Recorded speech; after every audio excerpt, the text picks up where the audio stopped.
muqdisho ka yimid mar alla markuu ka soo dego hargeysa waa la xiray anoo tooga leh aawo dimuqraad wixii dalkan loo soo maray iyo wixii farmaajo iyo qeyrkii ku sameeyay oran karo arrin kala jirta marka xaasidnimo la yiraahdo Faisal tusaale yaran ku siinaya maalin dhaweeto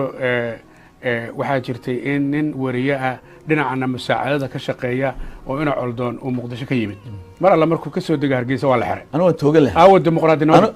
dimuqraadnimadii anigu haddaan ahay imaka dowladda jecsan tahay war carruurtan yaryar oo ka kow yahay wixii dalkan loo soo maray iyo wixii farmaajo iyo qeyrkii ku sameeyay Soomaaliya laakiin muxuu sameeyay isagu muqdisho tagay wuxuu ka sheekeeyay wixii dhacay manika farmaajo u heesay haye heesta amaanto qaaday laakiin aawo dimuqraadiyadii oo ice ninka ice soo lama xir ice maya dimuqraadiyadii aawe ninkani waa nin dhalinyara waa nin Soomaaliya wuxuu saacidaa dadka soo halkan ma joogto xogaa waxay noqotay culays security wixii khatar ku haya oon xirina laakiin